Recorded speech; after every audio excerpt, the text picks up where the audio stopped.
Greetings, everyone. We're very glad to have you here with us today. I am joined by Professor Israel Rolon-Barada. He is a professor in the Modern Languages, Literatures, and Cultures Department here at Monmouth College. He's also our resident expert on Puerto Rico. And so we're very delighted to have him here to answer a few questions about Puerto Rico, its politics, and its role in US politics. So Puerto Rico is, of course, a US territory. It has been since 1898, and all Puerto Ricans are officially United States citizens. But Israel, even though Puerto Ricans are US citizens, under what circumstances are they able to participate in US presidential elections? Great. Thank you, Andrew. Thank you for the invitation and the opportunity to talk about Puerto Rico with you today. I will be glad to answer to this question and to any other question that you might have. To start with the first question, we are, as you said, even if we are American citizens, we are not able to vote or to participate in the president's election since if we are living in the island. Since 1952, we are definitely a Commonwealth. The Commonwealth of Puerto Rico is definitely part of the United States, but on the other hand, even if we have a Commonwealth, we are not able to vote from the island unless we are living as a permanent resident in any state, in any other state, in the mainland, out of the island. But from the distance, we won't be able to vote. Great, and it's an interesting situation given that Puerto Ricans on the island of Puerto Rico are able to participate in presidential primaries and help select the candidates, but then they don't get an ultimate say on who is the president, don't get to participate actually in the presidential election. Precisely, that's the case. Because, for example, during any elections, the candidates, the two different American parties, the Republicans or the Democrats, they would like to get a feeling of, and also some kind of a feedback from Puerto Rico. So that's why they give Puerto Rico the opportunity to express themselves and be part of a primary. But on the other hand, there's no opportunities for Puerto Ricans to vote from the island. They need to be a permanent resident of any state in order to be able to vote for the president. Great. And I think for those of us studying political science, this is a matter of representation. And so that kind of goes to our next question. What sort of representation do Puerto Ricans have in the US Congress? Yes, we do have one person that is elected, appointed, selected actually, vote by Puerto Ricans in the island during the election, during our Puerto Ricans elections in the island. That person is a commissioner resident in Washington, D.C. That person is able to be there to represent the island under any circumstances, but at the same time, that person is voiceless. That person cannot say anything, cannot vote, cannot participate in any kind of decisions or be able to talk or to speak on behalf of Puerto Rico or of the Puerto Rican government, of the Puerto Rican governor at any point. It's just like perhaps like a figure, like is representing Puerto Rico. At the same time, it's there, totally in Washington, D.C., it's established in Washington, D.C., but it's not able to have any voice in the Congress, neither in the Congress and the Senate at all. Great, yeah. And thinking about representation of Puerto Ricans, one of the main questions is the status of Puerto Rico. So you mentioned that since 1952, Puerto Rico has been a commonwealth of the United States. and been a territory since 1898.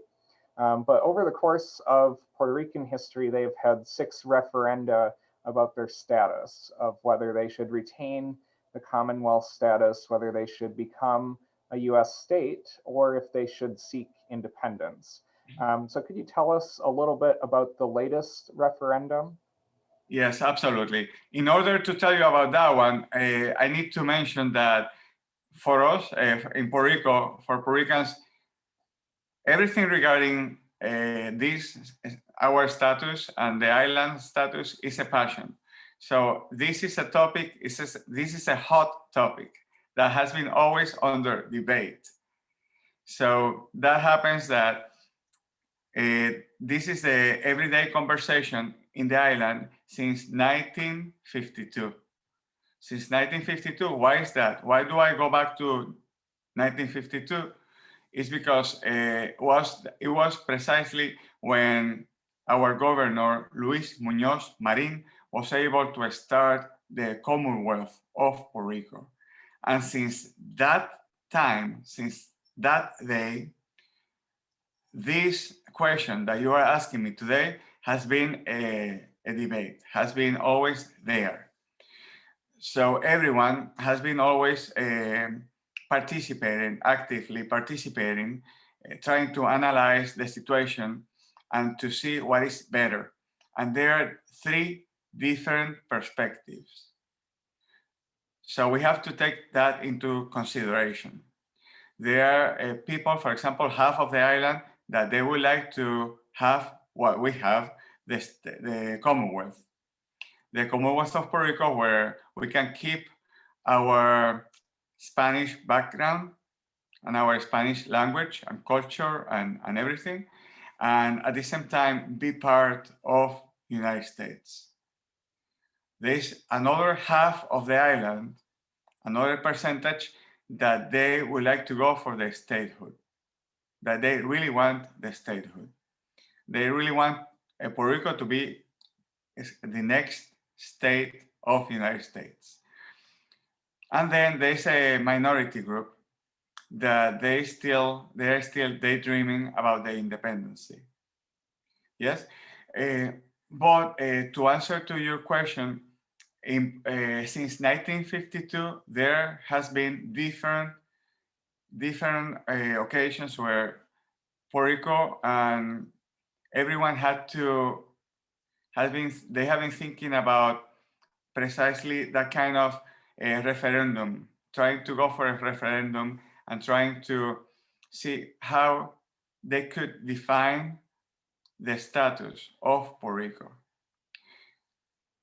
So there has been, like, for example, like a total of 6 referendums since 1952. The first one was in 1960. There was another one in 1967. There was another one in 1992, for example, during the 90s. And the last one, as you following your question, was during the elections, during the last election period, when Puerto Rico was supposed to vote for our governor to decide, yes, what party they wanted, if they wanted to go with the Democrats or the Republicans. Considering that the Republicans are the ones that they are fighting and they would like to go and achieve and obtain the statehood. Considering that they started a process, they included during the last elections the opportunity for everyone to vote and to say and to answer to only one question. They only had one question. Would you like the statehood, yes or no? That was the only question. Would you go for the statehood? Do you prefer the statehood, yes or no? So basically, that was the only question.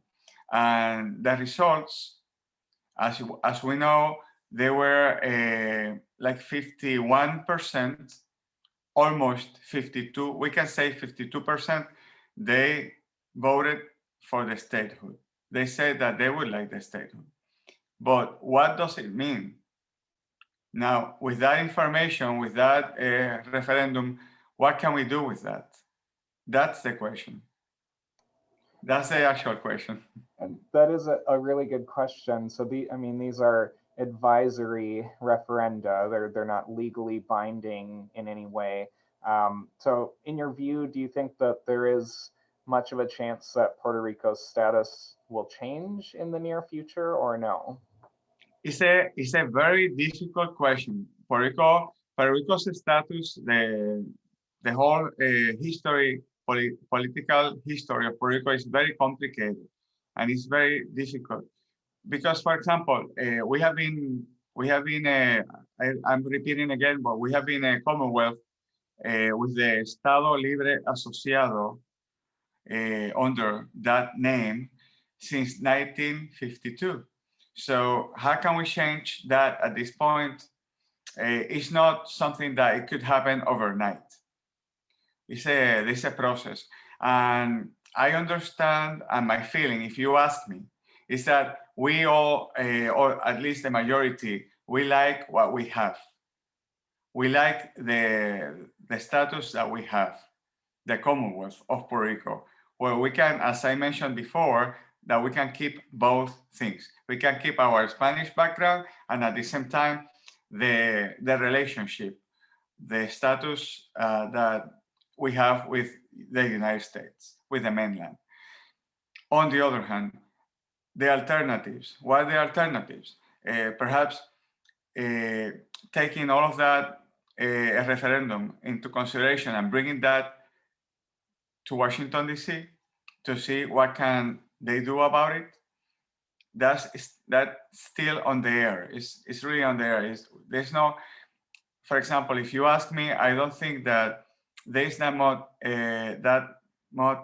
most there's not like a need or any priority. It's not a priority for the Congress or for the White House to define Puerto Rico's status or to change Puerto Rico's status or to provide Puerto Rico the statehood that perhaps a lot of people in Puerto Rico would like to have. Since that is not a priority in the States, in Washington, D.C., so what can we do about it? I mean, how could I cannot tell you, I don't dare to tell you that, yes, there will be a change or there will be some changes soon or later. I cannot tell you that because that's still on the air. It's a process. And again, half of the island is a split. The island is a split in terms of that. Half of the island would like to keep what we have, the statehood, not the statehood, but the Commonwealth that we have, and the other half would like to go for the statehood. Now, and considering that they're also, as I said, a minority, but it's still a small percentage to consider that they would like to be independent. So I don't know what would be easier for the White House or for the Congress in Washington, D.C., if consider taking into consideration people that would like the statehood or that referendum or that last referendum, or if they would like to go, they would like to perhaps let Puerto Rico be free and forget about it. I don't know what would be easier for the states. I hope we can keep our relationship and we will be part of the United States forever. But on the other hand, it's not very clear. Yeah, and just kind of knowing U.S. politics, it does seem unlikely that we're going to see any sort of major shift in status in the coming years. And so, keeping that in mind, if we do maintain the status quo, it's the Commonwealth status. You provided an excellent picture that I'm going to pull up shortly here. Could you just describe briefly for us what it means to be a Commonwealth and just some of the history behind being a Commonwealth? I'll pull that picture up right now. Absolutely, please. Bring our picture up. Yes, considering, yes, it's a very good picture from the 60s from President Kennedy first visit and only visit to San Juan, Puerto Rico in 1961, where he was visiting Governor Luis Muñoz Marin, precisely because of their very close relationship that they had. Why is that? Because during the Cold War, Puerto Rico was a very strategic point, a very important point in terms of location. Puerto Rico was very near to Cuba. Puerto Rico was an island and part, obviously, American territory as an island that United States wanted to have access and wanted to have military bases. So that was probably one of the reasons why President Kennedy was paying that much attention to the island and to Luis Muñoz Marin. On the other hand, Luis Muñoz Marin, who was educated and also living in the United States, in New York, in Washington, D.C. for a long time, he actually went to Georgetown University. So he was definitely looking for the best that he could get out of the States for the island. So he was responsible not only since 1952 for the Commonwealth, but also to obtain and to look for every benefit, every possible benefits that he could get from the White House. So that's why he was so close to President Kennedy. That's why he invited President Kennedy to the island.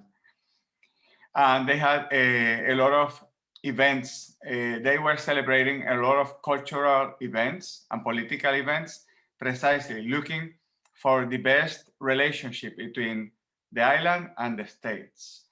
But on the other hand, going back to your question, Andre, right now, Puerto Rico lost that image or that benefit to the States. Why do I say that? Because Puerto Rico might not be that attractive to the States anymore, because United States, they don't need to have military bases in Puerto Rico anymore, like during the 50s or during the 60s. So the situation is changing. And I don't know right now if any president might have so much interest in the island like President Kennedy. For example, that's why I really appreciate you bringing this picture up. I really appreciate this picture because this is a treasure that I have from my mother. That my mother saved this picture since the 60s, since my mother used to work in the newspaper, in El Mundo newspaper.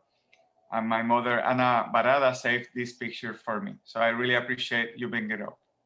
Yeah, and we appreciate you sharing it with us too. I think it does capture the very unique history of Puerto Rico and its long history and complicated relationship with the United States, both at the national level, but even just in the politics on the island of Puerto Rico.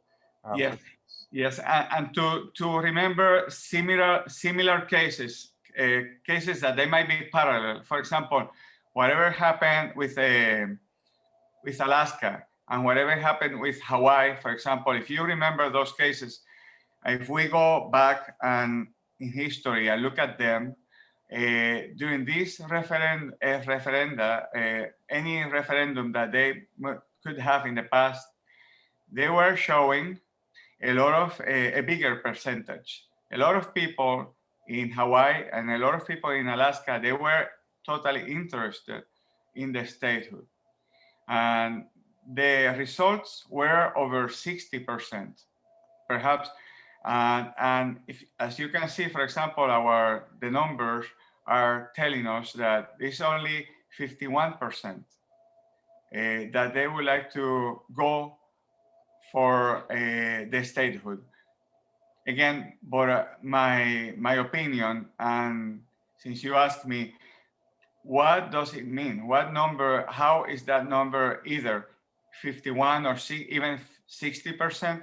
How is that going to help if in Washington D.C. they don't care or they don't pay attention or they don't need Puerto Rico as a state? So that's still a question mark. I think it will probably remain a question mark for a while, even in spite of the latest referendum. Well, Exactly. Israel, is there anything else that you would like to share with us about Puerto Ricans' involvement in politics? Yes. Well, actually, there's definitely a lot of Puerto Ricans that they have been successful. Right now, in the Congress, in the Senate, and as a judge, for example, there are a lot of Puerto Ricans that they have been participating in court, in any courts before, and we are moving. That's why also the point is that a lot of Puerto Ricans through the decades, since the 50s and the 60s, 50s, 60s, 70s, 80s, and even now recently, we have been moving from the island. I am an example, moving from the island to work in the States.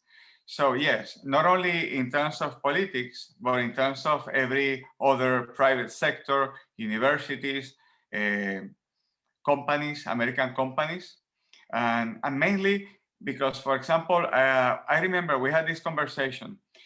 Luis Muñoz Marin was able to achieve and to obtain a lot of benefits for the island since 1952. Uh, Luis Muñoz Marin was not only the first elected governor, but he was actually in office. He was he had a total of 4 terms. So he was in office for four four times, a total of 16 years. So during those 16 years, Muñoz Marin was able, is the best example of what you are asking me. Yes, he was able to obtain a lot of benefits for the island and to to change the island from an agricultural island to an industrial island, because there was the necessity. He realized that even if he, perhaps in the past, he had some feelings of the freedom, he was perhaps daydreaming about freedom for the island. He realized that there was an emergency and he had to solve poverty. He had to solve the situation. In order to answer to your question, what I mean is that during those years, during those 16 years, a lot of Puerto Ricans, they were happy. Puerto Rico, there was a big change, a big evolution in the island. But then lately, after a lot of changes and actually corruption in the island by previous governors, and the lack of leadership today, there's a lot of people a lot of Puerto Ricans that they have been immigrating and moving to the States to work in Washington, D.C., in the government and in any other area, academics, or any other private companies as well. So that's basically what is going on. If you have any other question, I would be glad to go back to the questions. I'm sorry, I continue remembering details, and I'm glad to be part of it. And I can tell you, we can talk forever, but please ask me any other question that you might have from your initial list. Well, we really probably could talk forever. It's such a fascinating topic, and I truly appreciate you sharing your deep knowledge of Puerto Rico and your love of Puerto Rico with us. And maybe that's actually a good point to leave off on. Students who may not know anything about Puerto Rico prior to watching this video or reading about it. If you could tell them one thing that they should know about Puerto Rico, what's the one thing that you wish people knew about Puerto Rico? Well, Puerto Rico is a beautiful little tropical island in the Caribbean, and everyone should be able to visit the island at least once. So they are welcome, and God only knows. I mean, whatever happened, whatever is going to happen, I need to also, I remember a detail that right now, President Biden, I understand that he's paying a lot of attention to Washington, D.C. and to Puerto Rico as possible future states. So he's definitely paying attention, and a lot of people in politics, involved in politics, they are actually trying to push for it and go for it. So God only knows, but I appreciate that you can bring your students, our students, to the island anytime soon. Puerto Rico is actually our language. Our main language is obviously official language is Spanish, and remember that we are a copy in every sense. We are a lot like the United States, but at the same time there are two cultures in one place. So that's something that the students they should have clear and should consider. We have the Spanish culture and the American culture under the same status in the same island. So I remember we were able to talk about other details before, but if you remember something that you would like me to repeat or to bring up, please appreciate as well. Great. Well, I will refer, we do have another recorded conversation and certainly open that up to anyone who's watching this video to refer to that conversation to learn more details about the long history of Puerto Rico and its politics and a little bit more about the island itself. I would love to know. I will care very much to know what our students, what your students in your class would think about Puerto Rico and what would be their opinion about all of this conversation regarding the status and regarding the Commonwealth and all of that. I wonder who had the opportunity to visit the island before, if by any chance any of our students they have been there at any point, and if they would like to go with you and with me someday. Okay? Fingers crossed. I like that idea. That sounds like a good plan to me. Okay. Yes, absolutely. So Please. let's close off here. But again, thank you so much for sharing your knowledge with us. We really appreciate it. And I will refer anyone who does have questions about Puerto Rico to Professor Rolon-Barada. He is, again, an expert on Puerto Rico and has a genuine love for the island, its culture, its politics. And so we just thank you so much for sharing with us today. Absolutely. And I will be glad to be part of your class when you talk about Puerto Rico again. All right. Thanks so much. Thank you.